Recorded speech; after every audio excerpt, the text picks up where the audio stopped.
Bom, nós então vai conversar, nós temos um chumbo para conversar.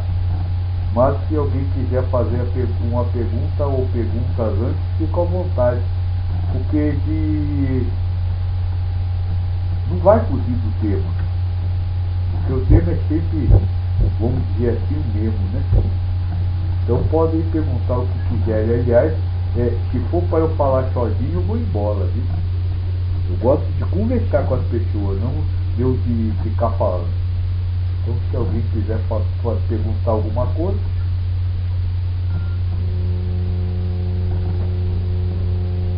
Você não tinha um monte de perguntas para fazer para eu? Eu? É. Então comece a desfiar o rosário.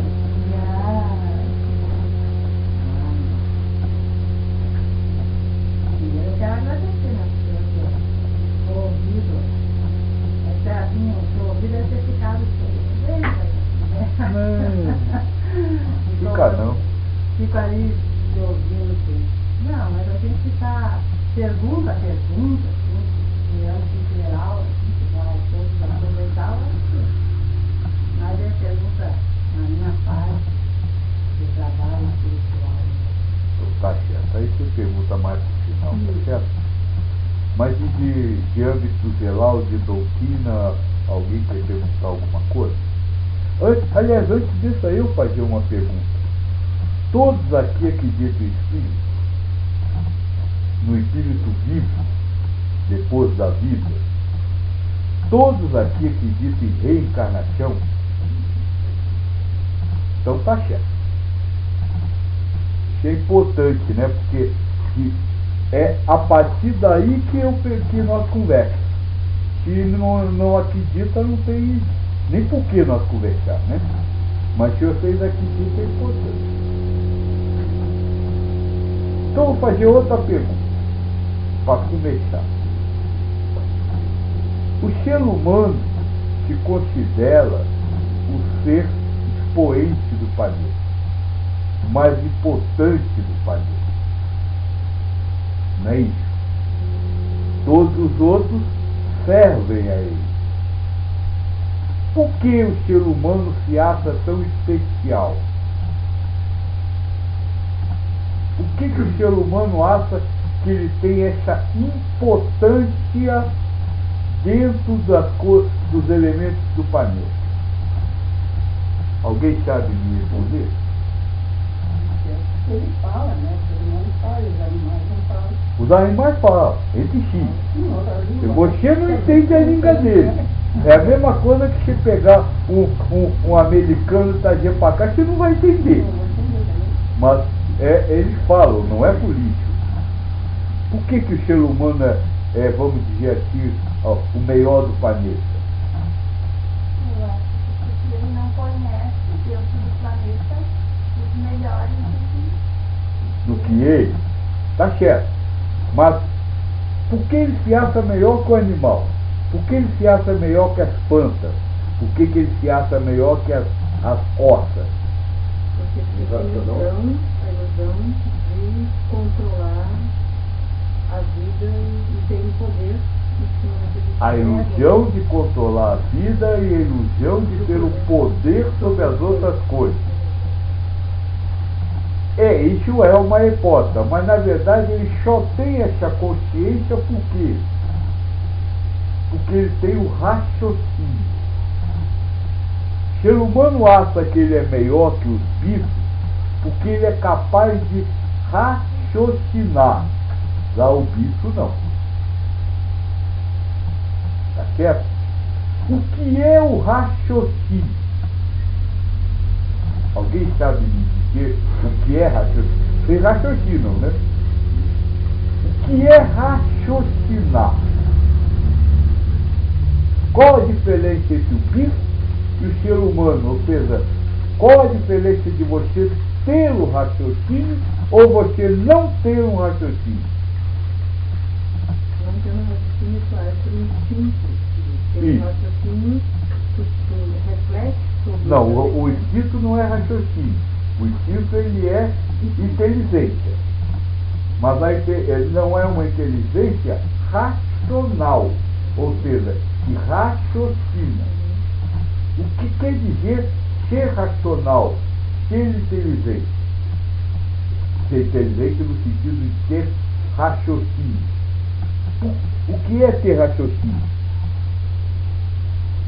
Pensar sobre situações. Pensar sobre alguma coisa. O que é pensar sobre alguma coisa? Como é que você pensa?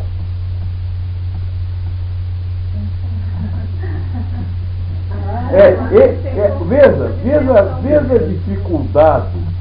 O ser humano se considera melhor que os outros porque tem o raciocínio, mas ele nem sabe o que é raciocinar. Pensar no que vai fazer, pensar como fazer, mas como é que você pensa o que vai fazer? Bom, se eu botar o dedo naquela vela, eu vou queimar meu dedo, né? Perfeito. Esse é um raciocínio. Se você colocar o dedo na vela, você vai queimar o dedo. Por que você sabe que vai queimar o dedo? É fogo? Porque é fogo. E daí? E daí? Por que por ser fogo ele queima? Porque você tem a informação de que fogo queima. Você tem a informação que dedo queima. Então você junta uma coisa com a outra e aí você tira uma razão ou uma informação ou uma verdade. Raciocinar é isso, é comparar informação para chegar a uma conclusão. Isso é o processo de raciocínio que o ser humano tem e que o bicho não tem. Como ela disse, o bicho segue o instinto. Se o instinto dele for botar a pata no fogo, ele vai pôr. Ele não analisa, não compara para descobrir os perigos que é ele colocar a pata aqui em cima. Mas o bicho se colocou uma vez, não vai colocar de novo. Porque aí o instinto já diz para ele queima. Mas a primeira vez ele coloca. Você não coloca nem a primeira. Os bebês. Mas se não tem a informação da primeira vez, ele vai colocar para testar. Mas se não tem a informação da primeira vez, ele vai colocar. Ou seja, se você não tiver com o que comparar, você vai fazer. Então, essa coisa do que comparar é, vamos dizer assim, a coisa mais importante da sua vida. Porque é através desse sistema de comparações que você vive a vida. Que você raciocina a vida. Está certo isso?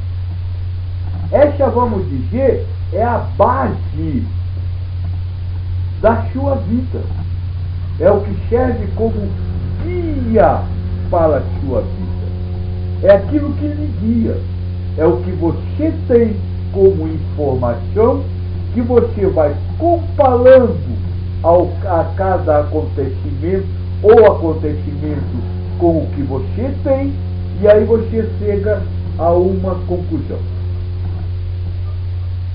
Ficou claro isso? Está certo isso? Aí eu pergunto, será que existe só uma base de comparação? Ou seja, existe apenas uma forma de raciocinar? Existe apenas um conjunto de valores para raciocinar? Não. O conjunto de valores é variável. Mas a forma. Conjunto de valores é variável. Mas a forma, o processo. O processo é o mesmo. O processo é o mesmo. Mas a sua vida depende da sua base de valores. É aqui que você determina como você vai viver. Concordam com isso? E essa base de valores depende do quê? Deveria depender do quê? Principalmente dos valores familiares, educação, e aí depois do meio social, sim. Depende da família, depende do meio social e deveria depender do quê? Depois da razão. Das suas queixas. Você disse que acredita em alguma coisa. Eu comecei perguntando, todo mundo acredita em si? Sim. Todo mundo acredita em encarnação? Sim. Isso deveria servir a vocês para formar essa base de informação que vai zelar uma forma de viver. Quem não acredita em espírito, quem não acredita em encarnação, tem outra base de informação e deveria viver diferente daquele que tem essa base de informação. Mas isso te leva num planeta para pessoas que acreditam e as pessoas que não acreditam. Por que essas pessoas estão vivendo juntas no mesmo lugar se elas acreditam em coisas diferentes, né? Grande pergunta. Porque o que isso nos diz que o maior ensinamento ao qual você tem que se entregar, de corpo, alma e espírito, é o amar a Deus acima de todas as coisas e amar ao próximo como a si mesmo. Esse próximo foi perguntado ao próprio Cristo. Quem é o próximo ao qual nós devemos amar? E ele respondeu com a historinha do bom samaritano. Vocês conhecem a parábola do bom samaritano? O problema é que para vocês, samaritano quer dizer uma pessoa boa, uma pessoa que ajuda o outro. Mas no tempo da historinha do Cristo não era isso. No tempo da historinha do Cristo, samaritano eram aqueles que eram do povo da Chamalia. Quem nascesse no povo da Chamalia era o samaritano, assim como quem nasce no Brasil hoje é o brasileiro. E ele está nessa história porque esse samaritano, o povo samaritano, era inimigo do povo judeu. E aquele que é atendido na historinha era o judeu. Então, um samaritano socorre um judeu. E com isso o Cristo ensina quem é o próximo. Quem é? O seu inimigo. Então, amar ao próximo como a si mesmo é amar o seu inimigo como você se ama. E inimigo não é só aquele que você combate com armas, combate em guerra. Inimigo é aquele que pensa diferente de você. Então é por isso que o planeta é composto de pessoas que têm bases diferentes. Porque quando ele tem uma base diferente, ele é seu inimigo. E aí surge a oportunidade de você amar. Então é por isso, se fosse tudo igual, não haveria como você, vamos dizer, colocar em prática o ensinamento. Então nós viemos para viver esse ensinamento. Perfeito, é por isso que vocês não são todos iguais. Se fossem todos iguais, não teriam como colocar em prática o ensinamento. Então com isso nós vamos descobrir uma primeira coisa, que se você é cristã, se você acredita em espírito, se você acredita em reencarnação, você começa a descobrir a primeira coisa que deveria servir de base para você, para compreender a vida. Aquele que é diferente de você, está ali para lhe dar a oportunidade de amar. É assim que vocês raciocinam quando encontram alguém diferente de vocês?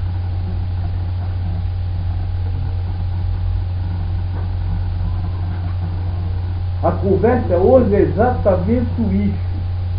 Que adianta você se dizer cristão? Que adianta você se dizer espírita se você não tem uma base de raciocínio? Ou seja, se você não tem elementos para julgar, para viver a vida, que estejam fundamentados naquilo que dizem que acreditam. Não podemos julgar ninguém, né? Isso ensinou isso. E a primeira coisa que nós fazemos é julgar. O que mais é julgar, Hã? é o que mais a gente faz. É, porque julgar é justamente o próprio processo de você dar um valor a alguma coisa a partir de uma base é um julgamento. E quando nós fala isso, nós explica uma coisa que vocês acham que vocês nunca devem ter ouvido falar. Reforma íntima. Aqui nunca ninguém ouviu falar em reforma íntima.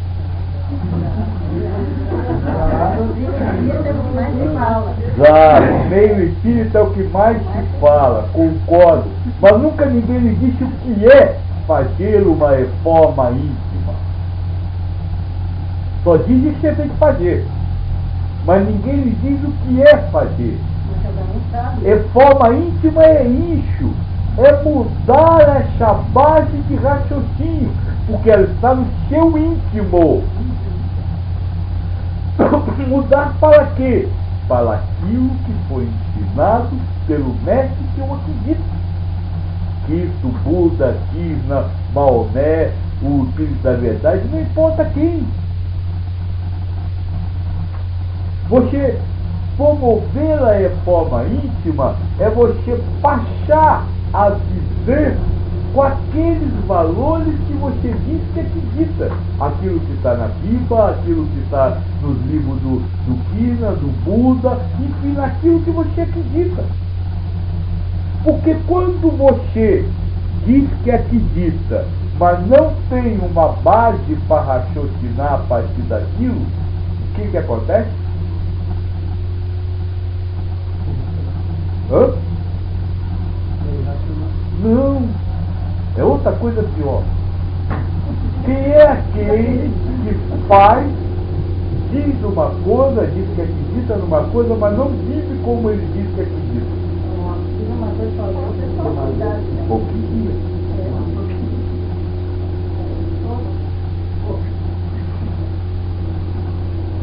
Esse é que é o problema. Veja, ninguém é obrigado a fazer reforma íntima. Ninguém é obrigado a acreditar nos ensinamentos. Ninguém é obrigado a acreditar nos ensinamentos do Espírito da Verdade. Mas a partir do momento que você diz, eu acredito, aquilo tem que promover alguma mudança em você. Senão não adianta nada.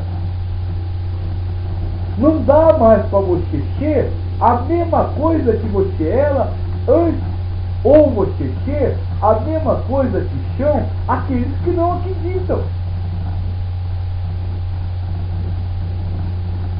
Senão você não fez nada. Você só tomou conhecimento. E esse processo é tão importante que o Cristo nos deixou bem claro. Deus julga a intenção de cada um. E a intenção está justamente nessa base de raciocínio. É ali que você usa a sua intenção. Então é por essa forma de você lidar com aquilo que você acredita que você será julgado. Por isso os espíritas falam, e falam com muita propriedade, da necessidade de fazer a reforma íntima. Mas o problema é que eles só falam, não dizem o que mudar. E aliás não muda nada. Porque se você pegar o livro do Espírito e você pegar a doutrina espírita, são duas coisas completamente diferentes. Porque tem coisa que está aqui que não se fala. Por exemplo, a doutrina espírita santifica a mãezinha que morre e depois fica tomando conta do filho que está aqui. E o livro do Espírita diz que sim, isso acontece. Quanto menos elevado, mais ela fica aqui tomando conta. Então aquela santa mãezinha do livro do Espírita, na verdade é o obsessor. Outra coisa, nós temos que amar, socorrer a todos, amar a todos. Que com certeza já viram palestrantes pedindo para ir Deus ir no asilo para ajudar os velhinhos, no orfanato para ajudar as crianças, no hospital para ajudar os doentes. Mas vocês nunca viram dizendo, Senhor, vai lá na casa do Ico, que tem a sua família estabilizada, e ajuda ele. Por que ele não precisa? Porque Ico ele já ganhou o reino do céu? Então é isso que nós vem conversando e vem falando sobre reforma íntima. Reforma íntima é isso. O que eu acredito? O que eu acredito tem que passar a ser um fiel da balança para que como eu vou ver o mundo. Porque aí eu estou sendo coerente. E volto a dizer, não importa no que você acredita.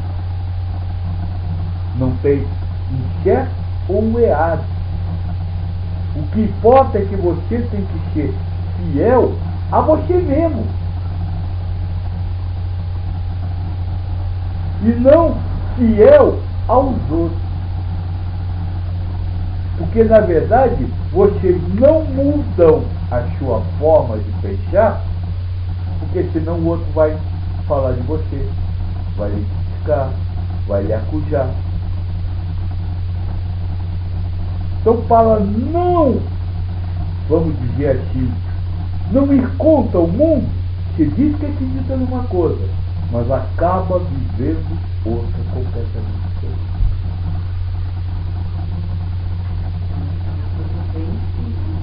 É muito difícil você ir contra o mundo. É preciso você fazer uma coisa muito interessante. Ousar. Ousar ir contra o mundo. Mas não é um ousar de enfrentar com faca. De tentar provar que você está certo. Mas é um ousar no sentido de você dizer, olha bola, eu acredito em mim. Se eu não acreditar em mim, quem é que vai acreditar? Então eu preciso ousar me assumir, mesmo que o mundo condene você.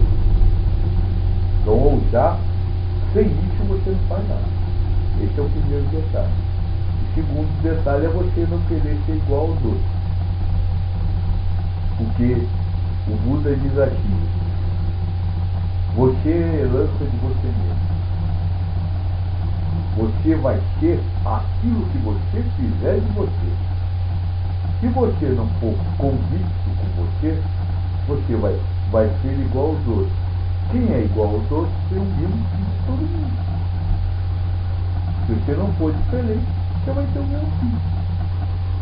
Então é preciso ousar e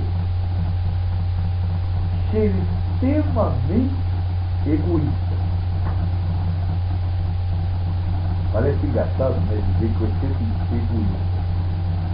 Bem, não egoísta no sentido de querer o que é dos outros, mas egoísta no sentido de pensar em você antes de qualquer outro. Se você não for egoísta no sentido de pensar em você mesmo antes dos outros, você não consegue nada.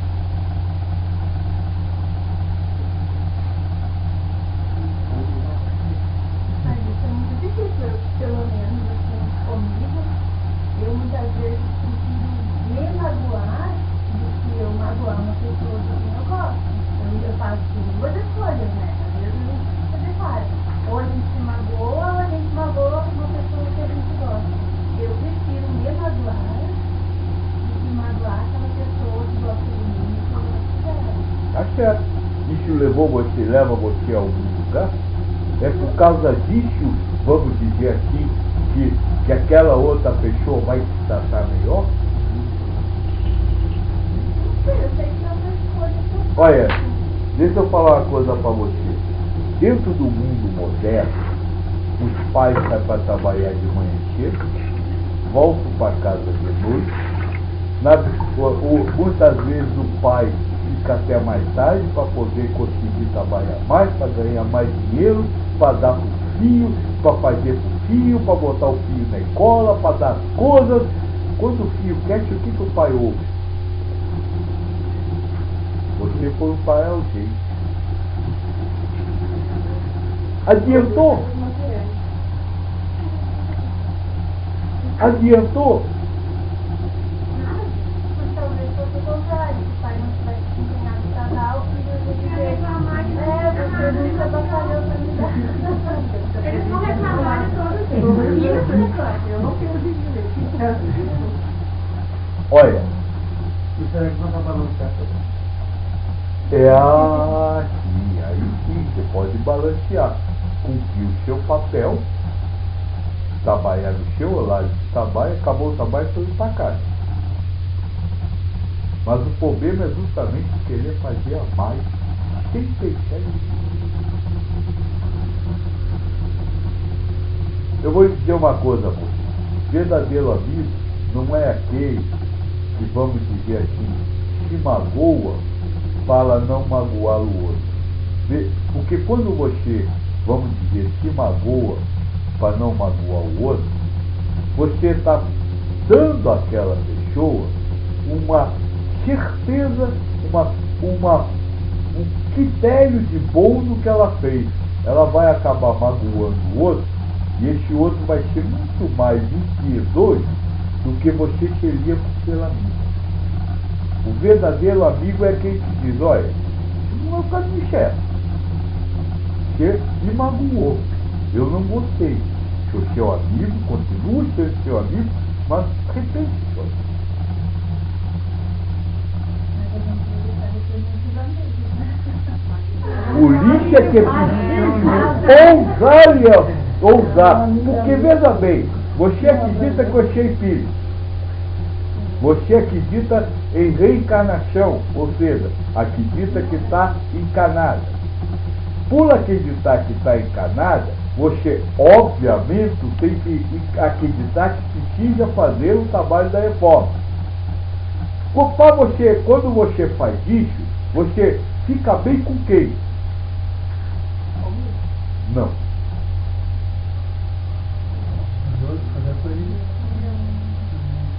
É só ele que você está tocando para não magoar os outros. Mas diz que a gente não magoa ninguém, quem se magoa é a pessoa. A gente não magoa, a gente fala o que pensa e a pessoa se magoa porque quis. Isso eu nem falei agora, para depois nós vamos entrar nesse acordo. Justamente para explicar a base do valor das coisas que você vive a vida. Se você acredita nisso, você, não é o outro, você não pode se sentir magoado por nada. Porque se você acredita isso e alguém vem e fala alguma coisa e você se sente magoado, você vai dizer, peraí, fui eu que me senti. Não é o outro. Essa é a prática da coisa. Mas quem não acredita vai achar que foi você. É o que eu disse, essa base lhe faz ver a vida. Na realidade, a gente pensador não é. Sim, mas você acha que você é o ego, você acha que você que pensa, você acredita naquilo que você pensa, então você é o ego. Mas eu vejo de outra forma, como eu sou muito verdadeira, e algumas vezes amigos, há 10 anos depois, tendo os mesmos amigos, eles disseram assim, nossa, você me falou assim, muito bem. É, porque nós não experimenta, não ousa falar, aí não sabe o que pode acontecer lá na frente. Com certeza você perdeu, não amigos, você perdeu muitas pessoas do lado, porque o verdadeiro amigo não vai embora. Pelo contrário, ele, se tem a amizade, ele vai agradecer você ter ajudado ele. Mas tem mais um detalhe nessa história que nós já vai falar. Ficou claro? Então, você precisa pensar em você. Porque se você não estiver bem com você, nada resolve. A moça levantou a questão do outro é que eu quero colocar uma coisa primordial para qualquer ponto da reforma aí. Você precisa fazer a sua reforma. Certo? Um do outro, né? Então não se preocupa com o outro. Não se preocupa se o outro está se mudando, se o outro está se reformando. Cada um precisa fazer a sua parte. Esse é o segundo detalhe. Aquilo que você acredita, aquilo que você tem como base para a sua vida, só serve para você.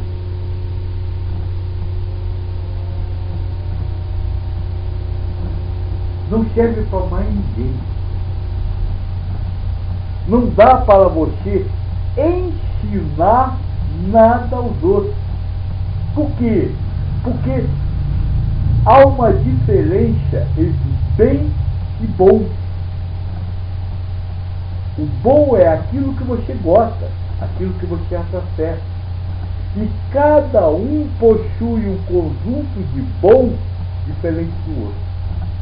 O que é bom para você pode não ser bom para o outro.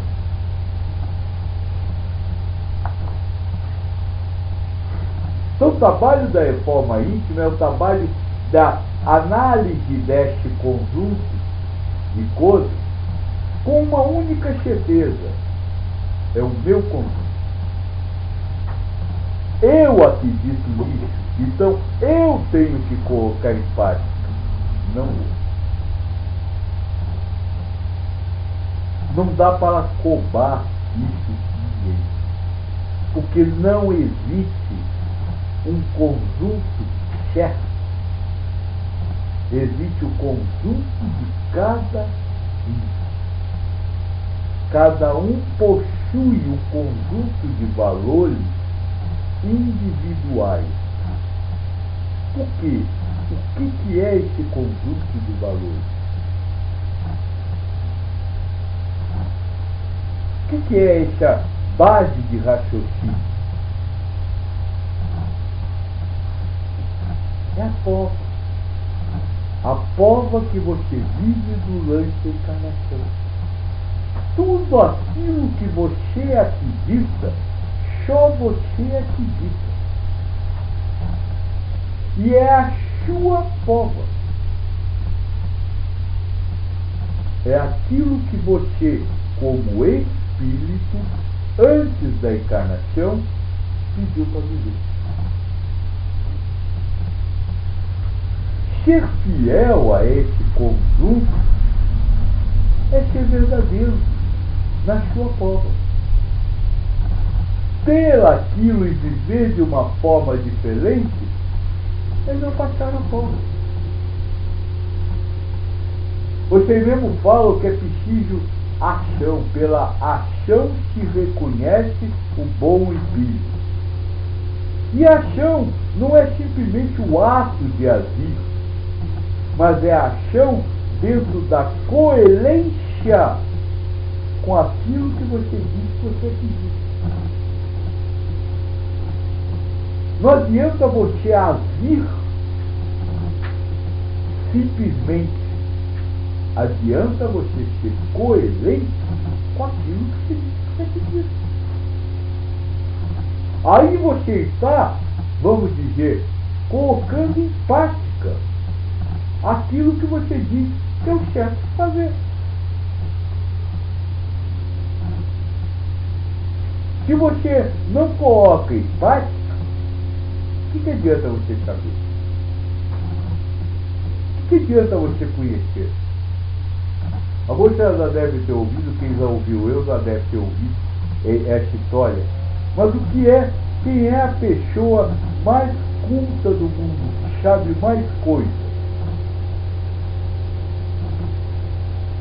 É instante. O que tem ali dentro de sabedoria, de cultura, é muita coisa. Mas como aquilo não vira ação, só serve para quê? Teia de aranha, poeira. Sabedoria não é conhecimento. Mesmo que você só saiba uma coisa, se você pratica o que sabe, você o sabe. Então, ser sábio é você praticar aquilo que você sabe. Não é só saber. E esse é um outro grande problema do trabalho da reforma íntima. Ensinar a vocês que a reforma íntima é conseguida através de estudo. E isso não é verdade. Reforma íntima não é estudar. Até porque você vai se aproximar da realidade espiritual através da reforma íntima. Seria muito engraçado, o espírito sai da realidade espiritual, vem a carne para uma realidade ilusória para aprender a servir. Não, ele já sabe, ele veio aqui provar o que ele aprendeu antes. Então sim, é preciso você ter informação.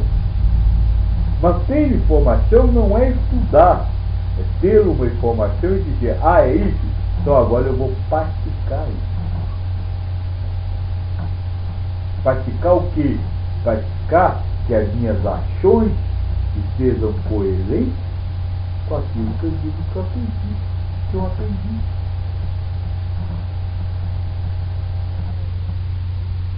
Isso é o processo de reforma íntima. E para isso você não precisa decolar nada. Não precisa saber nada. Ficou caído. Estou falando tão bem aqui que não tem nenhuma pergunta.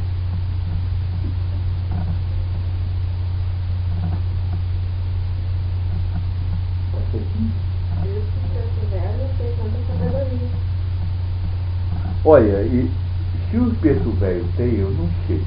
No meu caso, tem alguém com papel aqui e eu estou indo. Então não acredite que eu sou sábio, não, porque eu só estou lendo o que mandaram falar aqui.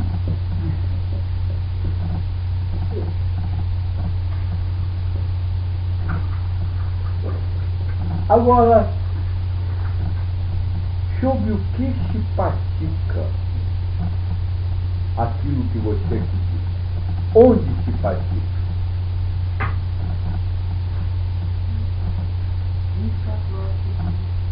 Mas aonde você pratica? É todo momento, mas todo momento que acontece o quê?